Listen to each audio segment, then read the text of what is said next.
તો America Israel અને Iran વચ્ચે જે યુદ્ધ ચાલી રહ્યું છે ને તેને જ લઈને હવે જે યુદ્ધ શાંતિના કરારો છે તે પણ કરવામાં આવી શકે અથવા તો પછી આ યુદ્ધ સમાપ્ત થઈ શકે તેવી ક્યાંક ચર્ચાઓ છે તે જોવા મળી રહી હતી, પરંતુ હવે આ યુદ્ધ વધુ વણસી શકે તેવી પણ સ્થિતિ છે તે જોવા મળી રહી છે, કારણ કે એક બાદ એક નિવેદનબાજી છે તે શરૂ થતી જોવા મળી રહી છે, પરંતુ હજુ પણ આ આખી બાબત છે તે સ્પષ્ટ નથી થઈ રહી. વાટાઘાટો ચાલી રહી છે, શાંતિ કરાર છે તે કરવામાં આવશે, હસ્તાક્ષર કરવામાં આવશે તેવી ક્યાંક વાતો છે તે શરૂ થઈ હતી. યુદ્ધ સમાપ્ત થવાના સંકેત પણ ડોનાલ્ડ ટ્રમ્પ દ્વારા આપવામાં આવ્યા હતા અને તેને કારણે શેર બજારમાં પણ ઉછાળો છે તે જોવા મળ્યો હતો. ક્રૂડ ઓઇલના ભાવ પણ 2% ઘટ્યા હતા, પરંતુ હવે આ બધી જ બાબતો છે તે સપાટી પર જોવા મળી રહી છે અને ફરી એક વખત યુદ્ધના અણસાર છે તે મળી રહ્યા છે. એટલે કે નિવેદનબાજીનો મારો એક બાદ એક થઈ રહ્યો છે. એક બાજુ ઈરાન પણ પીછેહટ કરવાના મૂડમાં નથી, અમેરિકા પણ હવે લડી લેવાના મૂડમાં છે અને તેને જ લઈને હવે વધુ એક વખત આ પરિસ્થિતિ અહીંયા જોવા મળી રહી છે. હવે અમેરિકા ડોનાલ્ડ ટ્રમ્પ દ્વારા પણ હવે ઓમાનને પણ ધમકી આપવામાં આવી છે. આખી 24 કલાકની અપડેટ શું છે, શું ધમકી આપવામાં આવી, ગ્રાફિક્સના માધ્યમથી સમજીએ. ડોનાલ્ડ ટ્રમ્પની ઓમાનને ધમકી, ટ્રમ્પની હોર્મુઝ સ્ટ્રેટને લઈને ઈરાન પછી હવે ઓમાનને પણ ધમકી આપવામાં આવી છે. એટલે કે જે પ્રકારે જહાજો જ્યાંથી અવરજવર કરે છે તેને જ લઈને ઓમાનને પણ આ ધમકી છે તે અમેરિકા દ્વારા આપવામાં આવી છે. હોર્મુઝ આંતરરાષ્ટ્રીય દરિયાઈ માર્ગ છે, કોઈ એક દેશનો કબજો તેના પર ન હોઈ શકે અને તમામ જે જહાજો, તમામ દેશોના જહાજો ત્યાંથી આઝાદીથી પસાર થઈ શકે તેવું ડોનાલ્ડ ટ્રમ્પનું કહેવું છે. દુનિયાના તમામ જહાજોને અહીંથી પસાર થવાની આઝાદી હોય તે પ્રકારે ડોનાલ્ડ ટ્રમ્પનું કહેવું છે અને તેને જ લઈને ફરી એક વખત આ મામલો છે તે ગરમાયો છે. ડોનાલ્ડ ટ્રમ્પે આને જ લઈને ઓમાનને પણ ધમકી આપી. ઈરાન નિયંત્રિત કરવા માંગે છે, પરંતુ આવું નહીં થાય. એટલે કે જે પણ સ્ટ્રેટ ઓફ હોર્મુઝ છે તેને નિયંત્રિત કરવા માંગે છે ઈરાન, તેવું અમેરિકા કહી રહ્યું છે, પરંતુ અમેરિકા આવું નહીં થવા દે તેવું વારંવાર ડોનાલ્ડ ટ્રમ્પ નિવેદન આપી રહ્યા છે. ઓમાનને પણ બાકીના દેશોની જેમ જ વર્તવું પડશે. એટલે કે હવે સ્પષ્ટ ધમકી ઓમાનને પણ આપી દીધી છે કે જો ઓમાન પણ બાકી દેશોની જેમ નહીં વર્તે તો ઓમાનને ઉડાવી દેવામાં આવશે તેવી ડોનાલ્ડ ટ્રમ્પે ધમકી આપી છે. મને ચૂંટણીની કોઈ પરવા નથી તેવું પણ કહ્યું છે. મેડેશની ચૂંટણી અમેરિકામાં થવાની છે ને તે પહેલા જ ઈરાન જ્યારે આ બધું જ કરી રહ્યું હોય તેવી વાત ડોનાલ્ડ ટ્રમ્પ દ્વારા કરવામાં આવી, પરંતુ મને ચૂંટણીથી કોઈ જ ડર નથી, કોઈ જ પરવા નથી તેવું પણ ડોનાલ્ડ ટ્રમ્પે કહ્યું છે. ઈરાન હવે ફક્ત સમજૂતી કરવા માંગે છે. એટલે કે ડોનાલ્ડ ટ્રમ્પનું આ એક મહત્વપૂર્ણ નિવેદન છે કે ઈરાન હવે ફક્ત સમજૂતી કરવા માંગે છે, પરંતુ આ પ્રયાસો છે તે ક્યાંક કરારો, શરતો છે તે એક બાદ એક બંને દેશો તરફથી મૂકવામાં આવી રહી છે. ઈરાન અમેરિકા યુદ્ધના જે અપડેટ્સ છે તે જોઈ લઈએ કે હવે આ એક દિવસમાં 24 કલાકમાં શું થયું. ઈરાન અમેરિકા ડીલનો છે તે દાવો કરવામાં આવી રહ્યો છે. એટલે કે એવું કહેવામાં આવી રહ્યું છે કે ઈરાન અને અમેરિકા વચ્ચે કેટલીક શરતોને લઈને ડીલ થઈ છે અને તેનો ડ્રાફ્ટ છે તે બનાવવામાં આવ્યો છે. યુદ્ધ સમાપ્ત કરવા માટે સમજૂતીનો ડ્રાફ્ટ તૈયાર કરવામાં આવ્યો છે તેવું ઈરાન તરફથી એક નિવેદન છે તે સામે આવ્યું છે. અનેક શરતો અને અનેક જે બાબતો છે તેમાં સામેલ હોવાનું ઈરાન દ્વારા કહેવામાં આવ્યું છે. ઈરાની મીડિયા દ્વારા આ સમગ્ર મામલો સામે આવ્યો. હોર્મુઝ સ્ટ્રેટમાં શિપિંગ પુનઃસ્થાપિત કરવાનો પણ પ્રસ્તાવ આમાં સામેલ છે. એટલે કે જે વાત કરવામાં આવી રહી છે ઈરાન દ્વારા જે ડ્રાફ્ટ બનાવવામાં આવ્યું છે ને તેમાં જે શિપિંગ પુનઃસ્થાપિત કરવાની પણ વાત સામેલ છે. અમેરિકી સૈન્યની હાજરી ઘટાડવાનો પણ પ્રસ્તાવ આ મંજૂરી જે ડ્રાફ્ટ બનાવવામાં આવ્યો છે તેમાં કરવામાં આવ્યો છે. પરંતુ હવે આ તો ઈરાન તરફથી આ વાત કરવામાં આવી હતી, પરંતુ હવે અમેરિકાએ જે રિપોર્ટ છે તે ખોટો ગણાવી દીધો છે. ઈરાની મીડિયા દ્વારા જે દાવો કરવામાં આવ્યો હતો અમેરિકાએ આ રિપોર્ટને હવે ખોટો ગણાવ્યો છે. આવો કોઈ પણ ડ્રાફ્ટ તૈયાર ન થયો હોવાની વાત અમેરિકાએ કરી. બંને દેશો વચ્ચે સત્તાવાર ડ્રાફ્ટ તૈયાર નથી થયો તેવું અમેરિકાનું કહેવું છે. એટલે કે હજી સુધી જે ડ્રાફ્ટની વાતો કરવામાં આવતી હતી ઈરાની મીડિયા દ્વારા જે વાત કરવામાં આવી તે તદ્દન ખોટી હોવાનું અમેરિકા કહી રહ્યું છે. લેબનોનમાં ઇઝરાયેલી હુમલાઓ પણ તેજ બન્યા છે. એટલે કે હવે આ હુમલાઓ છે તે ફરી એક વખત કરવામાં આવી રહ્યા છે. શાંતિ અને સમાપ્તિની વાતો વચ્ચે, યુદ્ધ સમાપ્તિની વાતો વચ્ચે આ યુદ્ધ ફરી શરૂ થયું છે. હુમલામાં 31 જેટલા લોકોના મોત થયા છે તો 40 જેટલા લોકો ઘાયલ થયા છે. એટલે હજી પણ એક બાદ એક લોકો મૃત્યુ પામી રહ્યા છે આ યુદ્ધને કારણે. સતત હુમલાઓ વચ્ચે લોકોમાં ભય પણ જોવા મળી રહ્યો છે અને આ ડરને કારણે લોકો હવે સ્થળાંતર કરવા મજબૂર બન્યા છે. હવે લોકો આ દેશ છે તે છોડી રહ્યા છે, આ જગ્યા છોડી રહ્યા છે.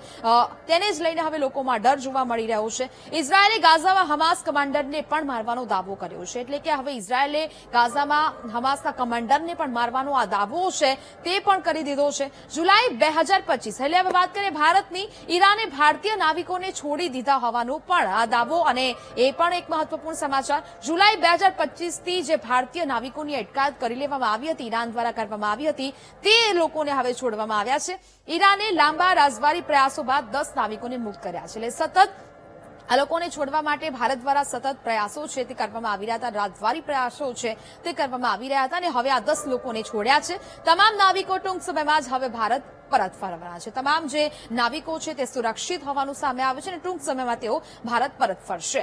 યુએનના બ્લેકલિસ્ટ પર ઇઝરાયેલી નેતાઓ ભડક્યા છે. એટલે કે સંયુક્ત રાષ્ટ્રએ જે પણ પ્રતિબંધો લગાવ્યા છે, બ્લેકલિસ્ટ કરવામાં આવ્યું છે, તેને કારણે નેતાઓમાં રોષ છે. યુએનએ જાતીય હિંસા સંબંધિત ઇઝરાયેલી સંસ્થાઓને બ્લેકલિસ્ટ કરી લીધી છે અને જેને જ કારણે સંયુક્ત રાષ્ટ્ર પર હવે આ નેતાઓ છે ઇઝરાયેલના તે હવે ભડક્યા છે. પક્ષપાત સુધીની વાત તેમને કરી દીધી.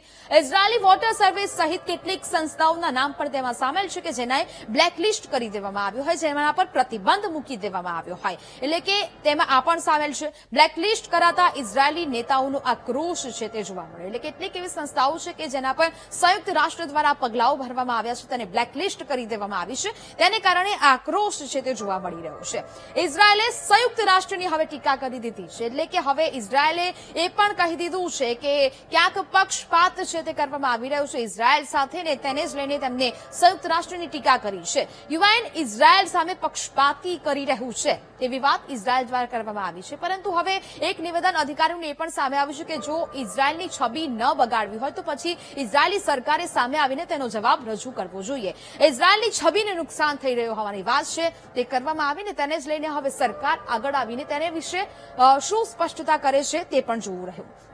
અમેરિકા ઈરાનની વાટાઘાટો છે તે શરૂ છે અને આ બંને દેશની વાટાઘાટો વચ્ચે હવે એક નવો દાવો છે તે કરવામાં આવી રહ્યો છે. કારણ કે સતત કહેવામાં આવી રહ્યું છે કે શાંતિ સમજૂતી કરાર તે બધું જ થશે. અમેરિકા ઈરાન વાટાઘાટોમાં ફાયદો મેળવવાનો પ્રયાસ કરી રહ્યા છે. એટલે બંને દેશો પોતાનો ફાયદો શોધી રહ્યા છે. બંને દેશો પોતાની એક બાદ એક શરતો મૂકી રહ્યા છે અને બંને દેશોના એ જ પ્રયાસ છે કે અમને વધારે ફાયદો થાય. હોર્મુઝ સ્ટ્રેટ પર ઈરાનનો દાવો લાંબો સમય ન ટકે તેવા અમેરિકાના પ્રયાસ જોવા મળી રહ્યા છે. એટલે કે હોર્મુઝ સ્ટ્રેટ પર ઈરાને જે દાવો કર્યો છે, જે ટેક્સ કે ટોલ લગાવવાની વાત છે તે ક્યારેય સફળ ન થવા દે તેવી અમેરિકા પ્રયાસ કરી રહ્યું છે. વાટાઘાટોમાં સૌથી મોટી તાકાત દબાણ અને પ્રભાવ છે. એટલે કે જે સતત આ દબાણ છે તે જેનો પ્રભાવ છે તે જોવા મળશે, તેની જે શરતો છે તે માનવામાં આવશે તેવી પણ એક વાત છે તે સામે આવી છે.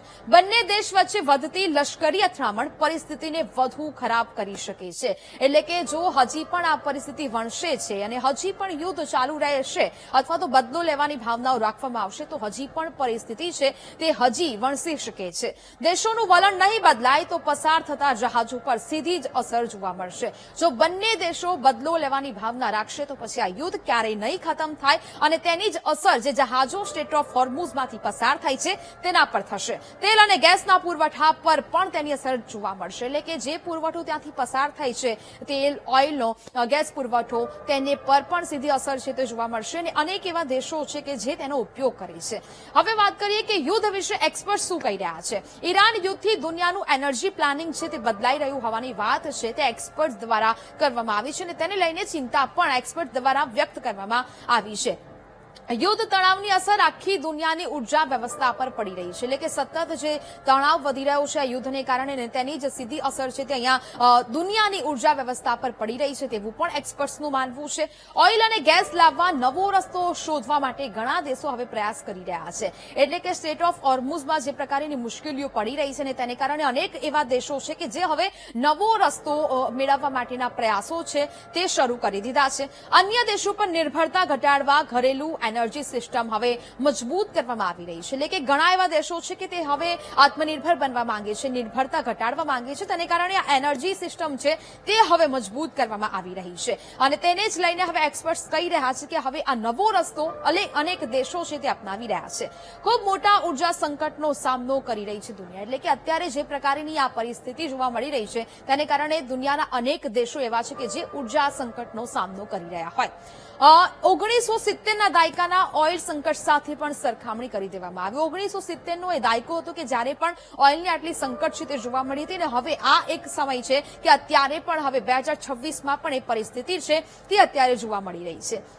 2026માં ઓઇલ ક્ષેત્રમાં રોકાણ સતત ત્રીજા વર્ષે ઓછું જોવા મળી રહ્યું છે. ઓઇલના ભાવ હાઈ લેવલે છે, પરંતુ અત્યારે રોકાણ કરવા માટે રોકાણકારો છે તે સતત ભય હેઠળ છે અને તેને જ કારણે હવે આ ત્રીજા વર્ષે પણ સતત તેમાં રોકાણ ઓછું જોવા મળી રહ્યું છે. ઓઇલમાં રોકાણ $500 અબજથી પણ નીચે જતું રહેશે તેવી શક્યતાઓ પણ એક્સપર્ટ્સ દ્વારા બતાવવામાં આવી રહી છે. એટલે કે હવે અહીંયા પણ આ ગિરાવટ છે તે જોવા મળશે. તેને કારણે અનેક જગ્યાએ અસર જોવા મળશે. દુનિયામાં ઉર્જા રોકાણ 2026 માં $3.4 ટ્રિલિયન સુધી પહોંચી શકે તેવી પણ સંભાવનાઓ એક્સપર્ટ દ્વારા વ્યક્ત કરવામાં આવી છે. અને આ ખૂબ એ આંકડો છે તે દર્શાવવામાં આવ્યો છે કે $3.4 ટ્રિલિયન સુધી 2026માં ઉર્જા રોકાણ ત્યાં સુધી પહોંચી શકે છે ને તે ખૂબ ગંભીર બાબત માનવામાં આવી રહી છે. હવે અમેરિકા ઈરાન પર હવે યુરોપિયન યુનિયને પ્રતિક્રિયા આપી છે. અમેરિકા ઈરાન યુદ્ધ શાંતિ વાર્તા વચ્ચે અત્યંત ખતરનાક સ્થિતિમાં જઈ રહ્યું હોવાની વાત યુરોપિયન યુનિયન દ્વારા છે તે કરવામાં આવી છે અને તેમને પણ ચિંતા છે તે વ્યક્ત કરી છે. આ યુદ્ધ આગળ વધે તો કોઈના હિતમાં નથી. એટલે કે જો આ યુદ્ધ હજી પણ આગળ વધે છે તો અનેક એવા દેશો છે કે જેને તેની પર અસર જે અર્થતંત્ર પર તેમના અસર પડી રહી છે તેનો સામનો છે તે તેમને કરવો પડશે. પરિસ્થિતિ અત્યંત સંવેદનશીલ હોવાની વાત પણ યુરોપિયન યુનિયન દ્વારા કરવામાં આવી છે અને તેમનું આ મહત્વપૂર્ણ નિવેદન છે તે સામે આવ્યું છે કે પરિસ્થિતિ અત્યંત સંવેદનશીલ છે. જો સંઘર્ષ ફરી વધે છે તો નુકસાન આખી દુનિયાને થશે. એટલે કે જે પ્રકારના હુમલાઓ એક બાદ એક બંને દેશો તરફથી કરવામાં આવી રહ્યા હતા અને જો આ સંઘર્ષ હજી પણ લાંબો સમય ચાલે છે તો આખી દુનિયાને તેની અસર છે તે જોવા મળશે. આખી દુનિયાને તેનું નુકસાન છે તે ભોગવવું પડશે. હવે ઈરાની ઓથોરિટી પર પ્રતિબંધો અમેરિકા દ્વારા લાદવામાં આવ્યા છે. અમેરિકા ઈરાની ઓથોરિટી પર પ્રતિબંધો છે તે લગાવ્યા છે. તેને કારણે હવે ઈરાન પણ રોષે ભરાયું છે. ઈરાન પણ સતત કહી રહ્યું છે કે આ પ્રતિબંધો નહીં માનવામાં આવે તો સ્ટેટ ઓફ હોર્મુઝમાંથી જહાજો પસાર નહીં થવા દઈએ.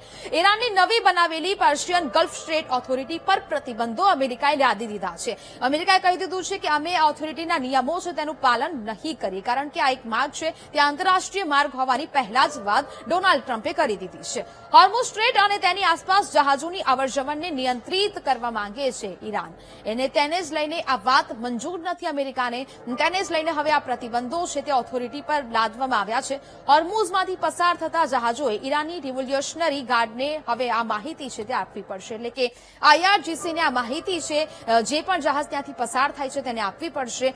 ક્યાં જવું છે, શું છે ટેન્કરની અંદર, તે તમામ માહિતી તેને આપવી પડશે. હોર્મુઝમાંથી પસાર થતા જહાજો પાસે ટોલ લેવા પણ ઈચ્છી રહ્યું છે હવે ઈરાન અને તેને જ લઈને અત્યારે આ વાટાઘાટો છે તે જોવા મળી રહી છે, પરંતુ અમેરિકા તેમાં સહમત નથી. હોર્મુઝમાંથી જે પણ જહાજો પસાર થાય છે તેને ટોલ છે તે વસૂલવામાં આવે, કરન્સીથી તે વસૂલવામાં આવશે તેવી પણ વાતો ક્યાંક સામે આવી હતી.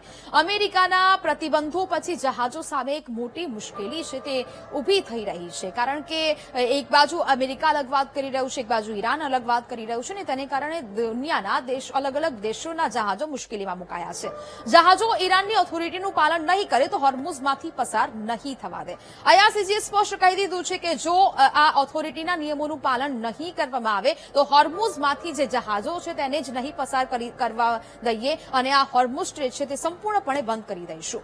હવે વાત કરીએ અમેરિકા ઈરાન વચ્ચેનો તણાવ જે સતત વધી રહ્યો છે. ઈરાન અમેરિકામાં ફરી તણાવ વધ્યું, પરંતુ યુદ્ધ વિરામ કાયમ છે તે જોવા મળી રહ્યું છે. એટલે કે હજી શાંતિ છે તે જોવા મળી રહી છે, પરંતુ હવે ક્યાંક સીઝફાયરનું ઉલ્લંઘન પણ એક બાદ એક કરવામાં આવી રહ્યું છે. બંને દેશે યુદ્ધ વિરામ સમાપ્ત થવાની વાત છે તે નથી કરી. હજી આ યુદ્ધનો અંત ક્યારે આવશે તેના વિશે હજી સુધી નથી વાત કરવામાં આવી. આખરે સંપૂર્ણ રીતે આ યુદ્ધ ક્યારે સમાપ્ત થશે એ સમય બતાવશે. પરંતુ હોર્મુઝમાંથી પસાર થયેલા અમેરિકી ઓઇલ ટેન્કરે ટ્રેકિંગ સિસ્ટમ બંધ કરી હતી તેવી પણ એક વાત છે તે સામે આવી હતી. 4 જહાજ પસાર થઈ રહ્યા હતા, તેમાંથી અમેરિકાનું એક ઓઇલ ટેન્કર પણ તેમાંથી પસાર થયું હતું ને તેમાં જે ટ્રેકિંગ સિસ્ટમ છે તે બંધ કરી દેવામાં આવી હતી.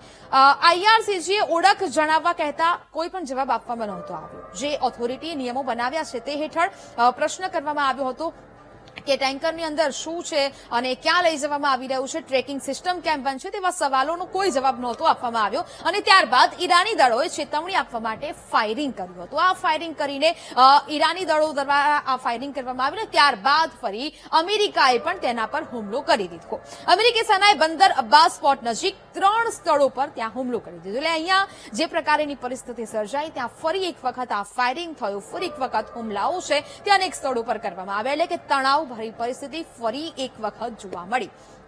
તણાવથી એશિયન માર્કેટ પર શું અસર જોવા મળી રહી છે?